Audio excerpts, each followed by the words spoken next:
Welcome Beyond Our Focus. I'm Stefan, this is Amanda, and this is Let's Palaver about the Drawing of the Three, Part 2, Chapter 1. Yay. Oddly done. For Friday, someday. No, it's not. It's Monday. For Monday, see, I don't even know. For Monday, something. 3rd. That sounds right. I think you're right. So it is the 3rd. Yes. We didn't prep. Breaking Prisms, it was on the 4th. So this would have to be the 3rd. Sure, I'm taking your word on that. She says it's the 3rd. If it is, it is. If it's not, well, it's not my fault. But I think she's right. I do believe it is supposed to be the 3rd. Dun, dun, dun, dun, but yeah, Chapter 1, Detta and Odetta. Do. Is it really? Is it really what? Is it really? Detta and Odetta? I believe so. Detta Walker and Odetta Holmes. I actually forgot that they had two different last names. Don't know why necessarily. Don't know why they need. Because they were two separate characters. Yeah, ish. Two separate characters. Ish. Yes. Which we'll find very quick here in the very first sentence of the very first chapter of this. Let's see. If there was such a jargon, I don't know. Interesting. So, I liked jargon. It's a good word. Not a word I'm overly familiar with. So, jargon.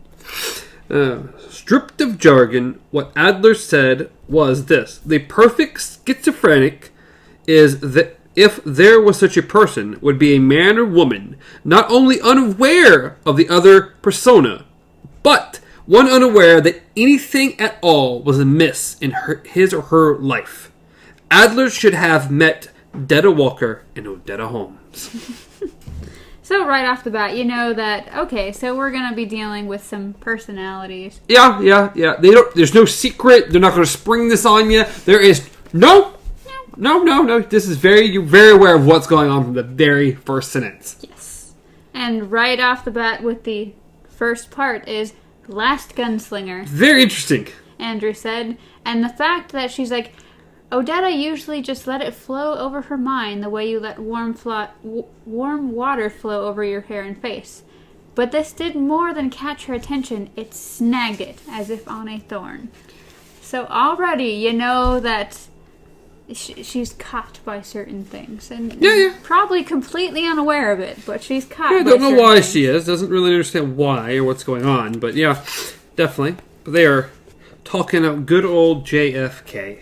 Yes. Which I figured out very, very quickly. Well, yeah. The first thing I thought that was funny is that Andrew believes in flying saucers. Yeah. It was just something random that I thought was funny. He was a believer in flying saucers, which he called UFOs. UFOs. Yeah. I just like the language. UFOs. But yes, this takes place 3 months, 2 days after Oswald shot John Kennedy. Yeah, I wrote that down too. Yeah. They're very specific because he's like 2 months and 3 months, 2 days. Yeah, she knew. She thought. Something like that, I guess.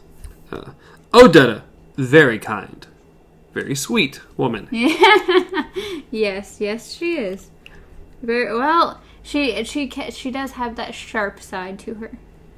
But not. And right now, I think anything, it's only because of her headaches at the moment. Yes, but the next note I have is them saying that the guy said America had seen the passage of the world's last gunslinger, and she did not agree. The world's last. I don't think John Kennedy was that at all, Odetta said. But he was called that. I don't remember where I remember hearing this from. I do remember it, but too. I do know that that was a thing. Yes. And it said, America has seen the passage of the world's last gunslinger. That rang deeply in her mind. It was ugly. It was untrue. John Kennedy had been a peacemaker, not a leather-slapping Billy the Kid type. That was more in the Goldwater line. But it also, for some reason, given her goosebumps. So once again, gunslingers just kind of just... You probably never watched it, but Amazon did a limited 10 episode run, and I forget the name of it. It was like 10/23/68 or something like that. It had James Franco, and it was about him being able to go back in time to when JF Kennedy, or a couple years before JF Kennedy was killed. Interesting. It's a very interesting show. It's about him going back in time, living in that time long enough to go to the moment JFK was killed and try to stop it. That's what the show is about. Huh. It's very, very interesting and very good. It was I good? really enjoyed it. But it's an Amazon original show, but it was really cool. Interesting. No, I had never heard of that one.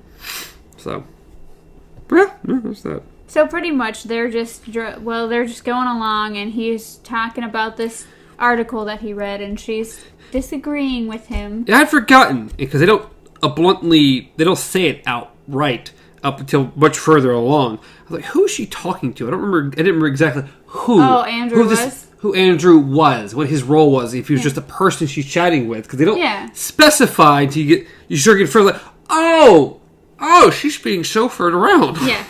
Yes, I forgot about that too. So pretty much, she gets to a point where the next note I have is the voice in her head. Which was my next note as well. The voice in her head. Which, if she thinks she has voices in her head now, just wait. I just wrote, Detta? ? Well, that's the thing, is because I would say yes, except the language is not quite Detta. Not quite. I think this is more of a conscience. It may be, but it's still more the side of Detta than Odetta normally. Yes, but you are a liar. And says, you understand perfectly and agree completely. Lie to Andrew if you feel it necessary. But for God's sake, don't lie to yourself, woman. That's Detta. That's Detta talking to Odetta. But she can't. There's no connection between them. This is the voice in her head that she calls the goad. Which I have a weird name for it. Yes, a strange, odd name there. But yes, I wrote down the next paragraph as well. Okay. Which was, it was a mistake, perhaps one of suicidal proportions, to believe there was a difference between good shooters and bad shooters. There were too many shaky hands holding lighters near too many fuses. This was no world for gunslingers. If there had ever been a time for them, it had passed. No. It just hadn't gotten there yet. It had passed. And yet to arrive. Yes. Had passed or yet to arrive. Very interesting. Yeah, my next little thing was that she closed her eyes and briefly rubbed at her temples. Yes. A nice sign of what's her headache. Her headache. Something Andrew recognizes. Yes. But so pretty much the next couple chapters or couple pages is just her really talking about how she was in Oxford, Mississippi. And she was going through stuff for the movement and the Civil Rights Act. How mentions that she lives in New York now. Yes. And lives by Central Park. Yes, she lives in Victorian apartments, and the people around her. This is pretty much one of the first. That first part, which is for me page 218, is the first time we realize that Odetta is actually a black woman. Yes, because she starts talking about her neighbors would not like knowing that they don't like knowing she lives there, and she hopes that they're unhappy with it, but she knows she's also above them, which makes them 10 times more upset that she's there. But she's also knows she's being mean and unchristian. Unchristian, yes. Unchristian.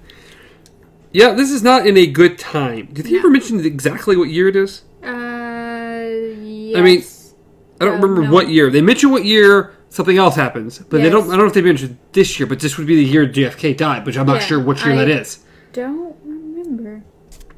I thought I wrote down another year. I think it's in the 60s somewhere. Yes. I would assume so. Yeah, I just don't I won't even say they mentioned the 60s. No. No, because Eddie mentions the 60s. Yeah. So I don't know what year it is. Because I just don't remember when JFK died, what year he died. So. Sorry, I'm cheating. You think it's going to tell you? Well, I remember the next chapter starting exactly with a day or a month and a year. Mm-hmm. But no, that's the story of something else that happens. Yeah. But yeah. Well, anyway, this is the late 60s. Yes. Not a good time for black people at all. No. Like you said, the civil rights movement, and a lot of that's in this book. Or at least this chapter is a lot of what she's doing, what she's been going through. Because I think most of this chapter takes place within like a 10-minute span. Yes. Because it's like, oh, we're in the car, and then we get right outside the car, but there's a lot of backstory. Yes. What she's been through, where she's been, where she's coming from right now. Which is 3 days she spent in a holding cell. They don't really explain... I don't remember exactly explain why. I want to say what she was doing later.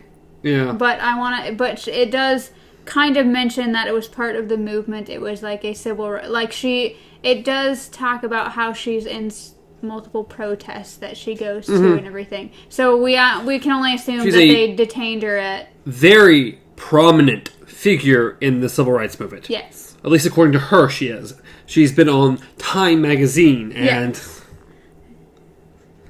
Yeah, she's very well known, and they of course probably know that, so they don't do anything worse to her, yes. Only to her luggage. Yes, they pretty much. Well, I even wrote it down in that way. They damaged her luggage because they could not damage her. Yes. But because she was too well known. Yeah. But before all that, once again, she's talking about all the movement, civil rights, and then we hear about Detta Walker for the first time, which is part 2, section 2, whatever. Yep. That's where my next note falls into. Go ahead. Oh, mine was more about her disappearance than Detta, but I guess they're one and the same kind of. Yeah, mine was just that she lived in Greenwich. I do like how when they first bring in Detta Walker, they still try to kind of play it off as this is another person. Because it's weird, yet she lives in a different place, which is even stranger. She lives in Greenwich Village apartment building, which is kind of like an old, rundown kind of place, and she doesn't know about the penthouse, and Odetta doesn't know about Greenwich. It makes you like how do they get back and forth without either of them knowing there's a back and forth process? That's the thing. Is that Odetta just randomly disappears. Andrew realizes this. Yes. But how, she doesn't. As Detta as herself, how does she explain? Is there just this weird blackout that she disappears and wakes up as another person? Who, Detta or Odetta? Either. Odetta. No, I was about to say. There's no way one could get from the penthouse to Greenwood as one or the other without knowing they're coming from or going to either one. Odetta, it does explain. She pretty much. She goes places, comes back, and just wakes up in her bed and thinks she's been living her same days. Like, it literally explains. But in order for her to get to the other place, she'd have to either just go to sleep and wake up as Detta, which Detta would know she's in a penthouse, going to travel to another place. I don't know that. Or she has to return home somehow, therefore Detta has to, end up there? That's what there's an in-between state. That maybe it's like a zombie autopilot. You go to one place and then I don't know. Sleepwalking? That's what I don't know. It's not explained, but it's fine also. But yeah, so that's when you also find out that Andrew Feeney is the chauffeur, and he's noticed these weird things happen since she was 14. Yes, but it wasn't prominent. It didn't happen very often when she was 14. Yes. And sometimes she'd be gone hours or days, and the longest she's been gone is 3 weeks. Yes, which is one of the little stories we get right here. Yes. which was crazy because she was gone 3 weeks and she came back and literally she's like, he said, "Where have you been?" But he had asked this before and had received only puzzled stares. Truly puzzled stares, he was sure, in return. "Right here," she would say. "Why, right here, Andrew. You've been driving me 2 or 3 places every day, haven't you? You're starting to go a little mushy in the head, are you?" Then she would laugh as if she was feeling especially good. As she often seemed to feel after her disappearances, she would pinch his cheek. And he kind of just let it go. Yeah, she's unaware of what's going on. And with Andrew being the most prominent person in her life, being her chauffeur, the one who drives around, and blah, blah, blah, yeah. He's the one recognizing that something is definitely off. Yes. He doesn't know what, but he knows something is wrong. Yeah, so he talks to Howard, who's the doorman, and is like, "What time did she come in?" He's like, oh 20 minutes ago. It's like, "Who brought her?" Just don't know. Random car, new car every time. Sometimes they drop her off way over there. Yeah. So, the doorkeepers are aware that things are happening as well, but... I don't know. And then she's got one hell of a bruise on her cheek. Yep. She explains away as, she just slipped in the bathroom or the bathtub, yes. Getting out of the bathtub or whatever. Yes. And bumped her face. Yes. And to her, this was a day ago. And he's like, "No, you've had that thing for a week, but I'm not saying anything." No, keep quiet. He is the help at this point. Yes. He's just a guy driving around. He also drove her father around. Yes. And if you haven't figured out at this point, she is extremely wealthy. Yes. Because of her father. Yes. He owns a dental company. Owned a dental company. Which I did remember, or should I say I did see it. This does have to at least be after 1962, because that's when her father died. So it's... Yeah, which is several years after, so... Yeah, again, we're in the mid to late 60s, yes. Somewhere. But, pretty much, he knows that she's lying about the whole hitting her face, because she's disappeared. He's like, I'm worried now. It's been a while. I'm gonna actually go to her house. So he goes up, and everything's in pristine condition. There's no water in the bathtub, there's no dripping anywhere. Everything's perfect. And the butter has, mold on it or something. Yes, because it's been sitting out for too long. Yes, so he knows that she has not even been in the house. Mm-hmm. So... Because he also mentioned... thing was, it was a little harder to work yourself up to hurting a woman who was the only heir to the Holmes dental industries. Yes. When there were 12 home plants in sunny South, one of them just a county over from Oxford. So yeah, the only living heir to Holmes Industries. Yes. Which is very big, and she inherited millions, and... Yes. So she is very wealthy, but something is very wrong. Because another thing he said is, but Andrew had not believed she was lying either, because she had believed what she had told him. So he's looking at her, and even though she's making this crackpot story of how she slipped and fell, she honestly believes that's what happened to her face. Yes, she's convinced of it. Even if it's not right. Yes. So pretty much, he of course has gotten her luggage out of the bag and is looking at it. And yeah, my very next note as well. It's horrible. Yeah. Or I think, if we're going to the same place. Yeah, probably. Is it what he says or thinks? No. Oh, because that's mine. Oh, say yours. Mine's after. Mine's right before 4. Oh. No, mine was, Howard was coming out to help, but Andrew paused a moment longer before grasping the handles of the cases. "Who are you, Miss Holmes? Who are you really? Where do you go sometimes, and what do you do that seems so bad that you have to make up a false history of the missing hours or days even to yourself?" And he thought something else in the moment before Howard arrived, something weirdly apt. "Where's the rest of you?" You know the truth. Yeah. We're gonna find. We get a hint of it in this chapter. A hint. And then it'd be you. Yeah, mine was, it was just the reveal. Ah. When he was gone, Andrew took out a collapsible stainless steel scaffolding at the bottom of a trunk and began to unfold it. It was a wheelchair. Since August 19th, 1959, some 5.5 years ago, years before, the part of Odetta Holmes from the knees down had been as missing as those blank hours in her day.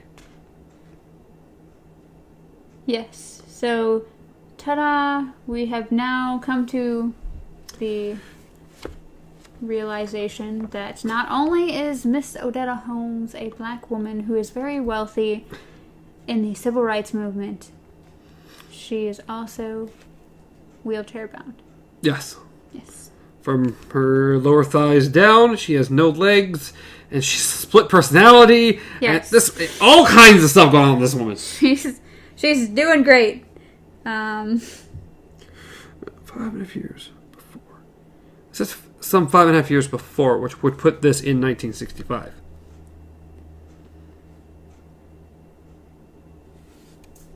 Sorry, I just... Hmm? Oh, okay. It was, I had made a note earlier, it was like a page back, where she started rubbing her temples again, and that's when he recognized it. He's like, she's done it too many times before her disappearances. Yes. I was like, well... He's aware things are going on. Yes. So yes, that we figure that out, and then it jumps into Detta. Yep. Detta realizing that she's aware of the blanks. Ish. More so than Odetta. She's Yes. aware something's going on, even though she doesn't know what. Yes, she is more aware of the blanks than anything, because she's aware of when she's awake and when she's not. Like, to her, it kind of is like sleeping. Like, but sleeping, she doesn't realize. Because hers is she remembers years. Like, one day, the three stories that she goes through is literally huge gaps in between them. Yeah, because they said before the subway incident, Detta had only been out a couple times. Yes. She had remembered stealing a plate. Yep. Which we've heard about said plate before. Yeah, a blue plate. Yes. Which she takes a great pleasure into breaking. Yes. The 4 special. The 4 special plate. Which she, that gets brought up a lot. That plate. And the word 4 special. I'm not sure what's so special about the plate. I don't know. But it has a great significance to her. I think it's just the fact that was the first thing that she ever stole. Because as we realize, she's a klepto. Oh, yeah. Yeah. There's a lot of stuff wrong with her, unfortunately. And they call her the blue woman, the person that the plate belonged to, but I don't know. The blue plate, the blue woman, I don't know. It's odd. I don't actually know about that, but she does take she takes the plate, she breaks it, and then she kind of blanks, and then it goes into her next story, which is her being with some white boy. Yep. And blanks out again.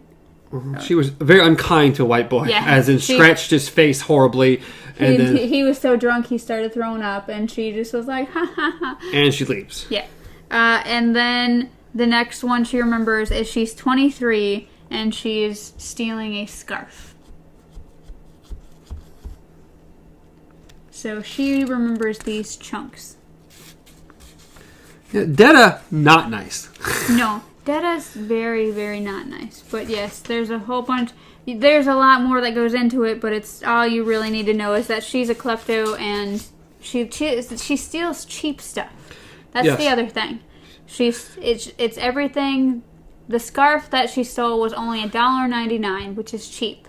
It says cheap like the white nylon panties, cheap like her. So she doesn't really have the highest self-esteem. No, she's because she's the exact opposite of Odetta. Yes. In every way.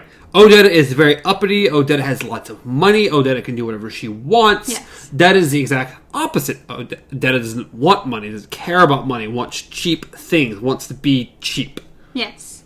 And so she pretty much just said she does what she needs to be fulfilled, and then she does all that's needed to be done.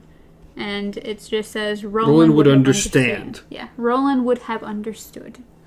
Which they bring up a couple times in this chapter, which I'm like, So Roland would understand the need or the process of just doing what needs to be done and being fulfilled. Fulfilled. Yeah. Roland would have understood. Well, that's a couple more pages up. Yes. And so then we learn about Odetta and kind of... This is her when she's younger, like 1959. And it says... this was, I believe it was before... Because it says the money held in trust for her had become hers on her 20... Okay. So this is pretty much before she's become too wealthy. It's just she's young. And she's still hanging on to her carefree youth of not wanting to seem like a rich person. Yes, so. She doesn't want to appear rich. She doesn't want to look like an uppity person. A limousine liberal. So she still likes to take the subway places and try to walk places, even though she can be chauffeured and take the car. Which is the biggest thing she shouldn't have done. Yes. Because it pretty much just said, on the night of August 19th, 1959, she paid for the gesture with half her legs and half her mind. Yep. Didn't say how, did they? No. We'll get that, I guess, a little further on exactly how. We don't get that in this chapter. It's just called the subway incident. Well, then you can kind of guess. Yeah. The subway incident. I wonder what happened. So pretty much then the next part is just talking about her being part of the movement. Her talking about Rosalie Parks sitting at the back of the bus Yep. And her bringing up that she's trying to get from her mother and father. Yes. The time before she was alive. What they did. How things were before she was there. Before they got rich and they had money and was able to do things. But before that, I did note that on 229, she says... She's sitting here thinking about Rosalie Parks and how she said it's so easy to stand against something when you're arm in arm with other people. How there's a we. And so she said, it said, Odetta would think if I could do something like that, if I could be that brave, I think I could be happy for the rest of my life. But that sort of courage is not in me. I disagree. Yes. I disagree. But yes, and then of course she's the only child. She was born in Odetta, Arkansas, which that's where she was named after. Yep. And she, of course, like you said, is sitting there trying to get the information from her parents. Her father actually, he just pretty much cuts it off. And when the mom kind of is like, maybe even thinking about telling her anything, he like stares straight at her and is, why didn't you tell her about how you almost got shot, huh? And it's like, oh, okay, maybe I won't talk about that. So yeah, they won't tell her the time, how things were. Yes, and we do get another sense of Detta when it says Detta knew things, but Detta didn't know Odetta, and Odetta didn't know Detta. So the teeth lay as smooth and closed as a reed and gate there also. Meaning, she can't get information from her dad, can't get information from her mom. Detta actually does know stuff, but because they're not aware of each other, they can't talk to each other. So, she's cut off from everyone. It's pretty sad when your split personality knows more than you do, but... Yeah, Mark, next thing is right before 7, literally. Yep, go ahead. Yep, about her dad. She finally nails him down. He finally says something, kind of. Yes. He says, I don't talk about that part of my life, Odetta, or think about it. It would be pointless. The world has moved on since then. And it says, Roland would understand. It's like, the world has moved on. You have no idea. The world's gonna move on a whole lot more. But yes, and now section 7, we are back to Roland and Eddie. Yes, which If you I was remember, happy to get back. Yes. Yes. The last thing we left off on the last chapter was Eddie aiming a gun at Roland, saying, "If you try to open that door, I'm going to kill you." Yeah. But it's just that when Roland opened the door with the words "The Lady of Shadows" written upon it, he saw things he did not understand at all. But he understood they didn't matter. So he just goes ahead and opens it. And Of course he does. it's Roland. Eddie's not going to kill him. It'd be a very short book series if Roland dies here. But well, he has a finger missing, or he has a bunch of fingers missing, and lots of injuries. I'm sure he could get shot and still live. But the first note I have in this area is that the movement. Roland is dizzied by it, and Eddie is comforted. And it reminds him of point of view shots like Halloween and The Shining. yeah. And he knew what the gadget they used was called a Steadicam. Yeah. Star Wars, too. Right before that, I said Eddie, on the other hand, was thunderstruck. So, just Star Wars.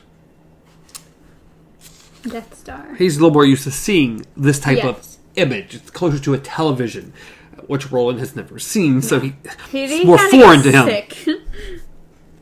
Yes. So pretty much as they're looking around, the first thing that comes to Eddie's mind, because he realizes it's New York. He can tell it's New York, especially by the tax cabs. And so the first thing he says is the New York department store he had been in at one time or another, but it it's older, he murmured. Yep. Before your win, the gunslinger asked. I looked at him and laughed, sort of. Yeah, if you want to put it that way, yeah. Hello, Miss Walker. So, we now know that the eyes we're seeing through are Detta, not Odetta. Yeah, which also says this is a little time past when we last saw Odetta Yes. getting into her apartment from coming home. But we also are also aware that she was rubbing her temples because of her headache, and that more than likely she was going to change soon. So apparently she has changed, Yes. and she's in an department store where, of course, she's about to steal something, because that's what Detta we does. know that, yes. And then, of course, they realize it says all they know of said person is her name is Miss Walker, and that she has black hands, because they say black hands come into view. Mm-hmm. And it says, so pretty much the next note I have is pretty much we get a little bit of Walker's Walker, I'm going to call her Walker, nice, okay. Detta's personality is that they're like, can we help you? And she's like, this one, I don't need a bag, just throw it in here. Yeah, Oh, no, I always pay with cash, Yes. It's always cash, blah, blah, blah. Yes. I love Eddie's little thing. It says, but it could also be something even simpler. Roland's Lady of Shadows Yes. was black or white, was one rude person. Yes. Except they didn't use the word person. No, they did not. No, she's not very nice. Detta's No. not a nice person. She's not a good person. She's downright evil. Yeah, she's just... And then that's when everything kind of comes to a click in Eddie's mind. He realizes as he's standing there with the gun, pointed at Roland still, that New York's there, and New York meant that he could get to his drugs, but there was one giant hitch. And Well, I liked Roland. yes, Where are you at? that was right here. Okay, yeah. Like the very next part, Roland watched Eddie carefully. Although he could have killed him 6 times over at almost any time he wanted, he had elected to remain still and silent and let Eddie work the situation out for himself. Eddie was a lot of things, and a lot of them were not nice. I don't care about all that. Yes, but one thing Eddie wasn't stupid. He was a smart kid. He would figure it out. So he did. Okay. And the part that you were like, oh, it doesn't matter. That is a very important part. Thank you. Yes. As a fellow who had consciously let a child drop to his death, the gunslinger knew the difference between nice and not quite well. How dare you skip Jake? He's dead! How dare. We're still on Jake's team. We still love Jake. Yeah, Jake's awesome. But yes, I just wrote Roland and Eddie's conversation because which is a good one. Oh my goodness, it's a good brilliant one. Between them. He looked back at Roland, smiled without showing his teeth, swirled the gunslinger's revolver once on his finger, clumsily, briskly, and showing the sheet of a fancy. Then he held it out to Roland, butt first. This thing might as well be a piece of crap for all good it can do me. Isn't that right? Then Roland, I think it's Roland's consciousness here. You can talk bright when you want to, Roland thought. Pretty much it's just like, why do you dumb down your language? Mm-hmm. That's pretty much what he said. Isn't that right? Eddie repeated. Roland nodded. If I had plugged you, what would have happened to the door? I don't know. I suppose the only way to find out would be to try and see. Well, what do you think would happen? I think it would disappear. Yep, and so that is when Eddie's like, yep, everything would just be gone if I killed him. And he just kind of just goes, you can go through by yourself, Eddie said slowly. Some more language he doesn't understand. So you can just hitchhike into my world. But that's all. Roland said nothing. Hitchhike was one of those words Eddie sometimes used that he didn't exactly understand. But he caught the drift. So what we pretty much understand from this is that how the doors work is Roland can open them. He can go into the person's mind and come back. Now, what I don't understand this, because to me it seems weird. This next thing he says, that Roland cannot go into her world without Eddie. I think that's how it works. Like I think. Because it's the drawing of the three, each one's going to have something that adds to the situation. Like, Roland can go into their minds. He can come back. He can open the doors. But in order to actually go into the world, he needs Eddie. But why? It's just... It doesn't make any sense why he would need Eddie to go with him through the world. It's a Ka thing. It's building their team. It's just each one has a certain role. It's a convenient excuse to have both of them go. Otherwise, what would be the point of drawing of the three if they can't add to the team? I didn't say he couldn't add to the team, but there's no reason Roland couldn't go into her world without Eddie and leave Eddie still out there. Well, then you just have an entire half a book where Eddie's not in it. Yeah. He can still be outside. You can still be doing things. I mean, he's going to go into her mind without Eddie. Well, that's the thing, is he can do that. That's the whole point. But he also should be able to go into the world as well! Well, okay, here's the other thing. Why would you need or want Roland to go into this world to meet this woman by himself? Why not? When he knows nothing of this world. That is why he needs Eddie as a guide. He could do the same thing with Eddie. He could do the same thing with her. I'm not saying he would want to. I'm saying it doesn't make any logical sense that he can't. He already did it once with only one person. There's no reason he shouldn't be able to do the exact same thing again. I can understand that the door is tied to Roland in some way because it's his world. Yes. But I can't understand that he can't go back to that world because Eddie's not with him. Okay. How would it make sense for Eddie how would it make sense for Roland to be able to hop into the world, not into Odetta, into the world the same way he did the first time? He didn't in the first time. He did not without Eddie. This time it would be he did not without Detta. But it's different because Eddie's already there. As I said, like, each one can contribute in some way. Roland can go into their minds. Eddie can go into their world. I disagree. Okay. I disagree. Let's move on. I don't like it. I disagree. Well, that's too bad. Move on. I don't like it. That's too bad. Move on. Where are we? I don't know where we are. See, this is what happens. Okay.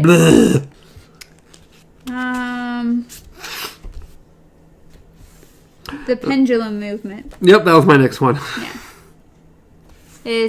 He notices that the movement of, like, how the screen is moving is not up, down, it doesn't. Down. It doesn't look like when he looked at Eddie and Eddie was walking, and there's that whole up and down that we normally don't recognize as ourself because we're used to it. Same thing, you don't recognize your nose when you're looking around because you figured out how just to block that. It doesn't exist anymore. Yes. She simply moved smoothly up the aisle as if riding along tracks.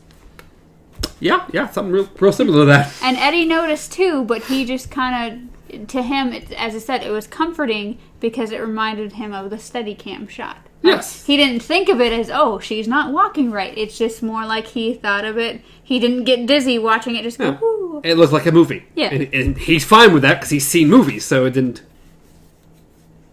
And meanwhile, the whole entire thing is Roland's realizing this as Eddie is still trying to negotiate with him with going through the door. So finally, it comes back to Eddie freaking out like, well, why not?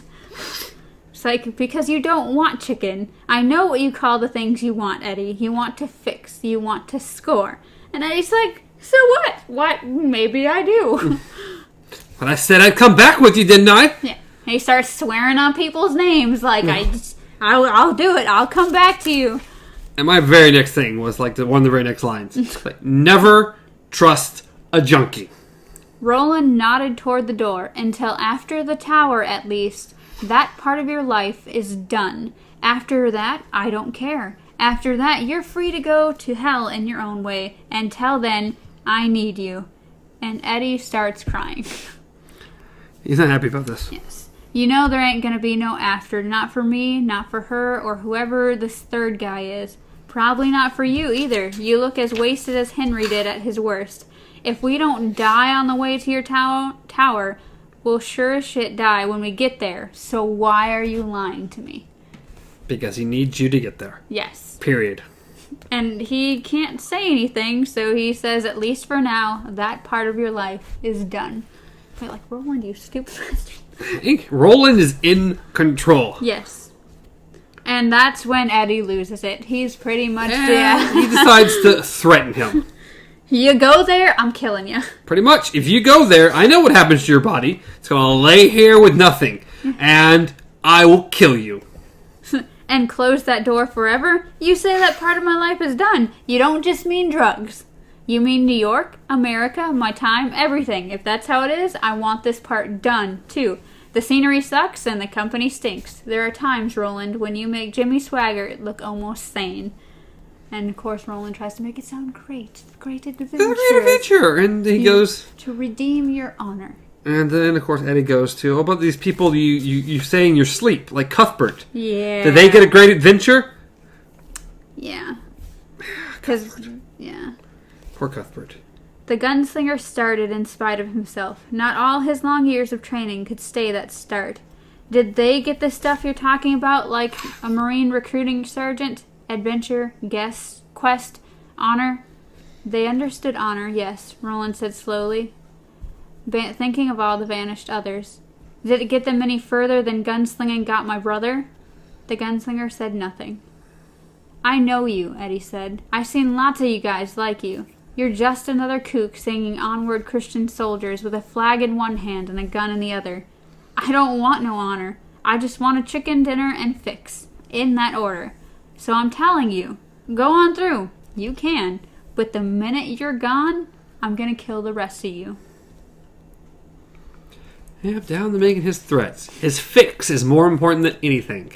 Well, the Roland has his tower. Yeah. A Mexican standoff. Yeah, that was my next note. Mexican standoff. So I guess we got ourselves a good old Mexican standoff. Which Roland's attention drifts. Oh, it does. It so does. Like, Eddie's sitting there threatening him, and he just goes... He starts watching the screen again. Where Detta is looking at costume jewelry. Yes. And asks her to look at something. This lady goes off to look at something else real quick for her, and she starts taking all of it, shoving into her purse. Yes. And Eddie's like, well, you're collecting quite a crew, Roland. Mm-hmm. First you got your basic white junkie, and then you got your basic black shoplift, and he's gone. But Roland has already moved towards the doorway between worlds, moving swiftly, not looking at Eddie at all. Yep. Like, that's not really a Mexican standoff. Roland just doesn't care. And so Eddie's screaming at him. He's already gone. For a moment, Eddie only stood there, unable to believe that Roland had done it, and really gone ahead and done this idiotic thing in spite of his promise, his sincere guarantee, as far as that went, of what the consequences would be. And so Eddie's like, fine, I'm gonna do it. I'm gonna do it. Because aren't you big and bad, Eddie? Aren't you just a big bad guy? So he assumed Roland was sitting there talking to her because she kind of pauses as... Mm-hmm. And so he pulls a knife out. He pulls Roland's knife out, puts it up to his throat. Oh, he pulls his knife out and it says, I want to show you what will happen when you F over the Dean brothers. He brought the knife down to the gunslinger's throat. Yes. And that is the end of the chapter. Ta-da! Cliffhanger. Yeah, cliffhanger. Which, literally, the last chapter, or the last section, ended with him putting a gun to the back of Roland's head. Yeah, each one is Roland, Eddie threatening Roland to kill him. Over getting to this world. Chapter 2 will be Ringing and Changes. Interesting name. Now, the real question is, do we want to do 2 chapters next time, or 1, because they're so tiny? I say, based on what you told me before, let's just do 1, so that way we can guarantee you can get to whatever you need to do next week. Yeah, it's just... They're just so tiny. I know, but... Look at that. What's that picture? What's that picture? I feel like that just happened. I don't know why. Why is it all the way up here? The first book did shit like that, too. It's odd. Well, some of them up beforehand, some pop afterwards. Odd. I was trying to see. It's right here. I think right here. I don't know. It's not this far. It's not 60 pages, Stefan. But yes, being that you have plans, we should probably just make that little safety net. Yeah, I know. Because who knows? For all we know, there could be short chapters. There could be a lot we need to talk about. Maybe. Like some of our shortest chapters have been like, we need to talk about this stuff. It's like a total of like 36 pages between both chapters. It's small. So the next couple episodes may be tiny. There's not a lot going on there. I think the next one's actually a lot bigger, though. Well, yeah, a lot bigger. Yeah, that one's like 30-some pages by itself. So, yeah, the next 2 chapters will be very, very small chapters. Probably little small 30-minute episodes or whatever, 30, 45 minutes. Even though this one was particularly not as long as a lot of ours. Yeah. We're going to run about 50, 55 minutes. Ringing and Changes. Now, I'm looking forward to the next chapter a lot because I really always enjoy, even in the last, when he was in Eddie's world, I really enjoyed his conversation with Eddie, trying to figure out things with Eddie. So his interaction with Detta is very different. Yes, it is. Not the same interaction at all. Detta's not a nice person. No. And you do have to realize that you have Odetta, who is, of course, doing the whole movement, but she's a civil person. Very much so. Very much so. Then you have Detta, who... she's kind of living in the grunge world. She's kind of living in the all for yourself. Very hateful, spiteful, evil woman, really. And now you have 2 white men just crashing headfirst into her life. Yeah, that's what we put right there. So, yeah, these next few chapters are going to be real interesting. There's also, if you're actually reading it along with us, or if you have read it before, there's also going to be a lot of language changes that we will probably be editing on our own. Yeah, it could be very, very, very foul. Yeah. Coming up. So, well, there was a few pages in there that skipped. I'm like, that I don't feel like that's particularly pertinent to the story. We're just going to skip that. Yeah. If you read this chapter with us, you know what we're talking about because it really wasn't mentioned. No. The only thing we really mentioned is that she very much enjoys breaking and stealing things, and she has to fulfill things. Yeah, I thought that was thrown out. Yeah. Something like that. Yeah. All right, well, I think that was good. We covered the chapter. Hope you all enjoyed. We are, according to that, about halfway through the book. That's what it looks like. Maybe... Actually, a little over half in mine. Yeah, mine shows right about half. But yeah. 206 out of, how many am I? 406. So mine's literally right about exactly half. Here's a little bit more. But did you have a forward or anything at the beginning? Maybe that's what it was. No, mine just jumps right at... Well, it has the argument. It's just weird that yours looks different than mine. I don't know. It is what it is. As always, you can reach me at Stars Untraveled. Reach Amanda at KZPup. Reach the show at Beyond Our Focus on Facebook, Twitter, Instagram, podcast services, YouTube, and the World Wide Web. Just because, I don't know. You can find us? You can. It's possible. I'm pretty sure. Google. As always, leave a like. Leave a subscribe to any channels. Throw whatever comments you want down below. Check out our other stuff. We got other podcasts and comics and fun stuff there. Subscribe to any channels. Everything. You don't have to subscribe to us as long as you subscribe to something at YouTube. Anybody. We don't care who it is. Just go subscribe to any random channel. Would prefer if it was us, but go give someone a subscription. Okay. We'll go with that. We're being generous today. Very generous. We don't care if it's us. So, anything else I need to throw out there and add? Nope. Awesome possum. Till next time, long days and pleasant nights.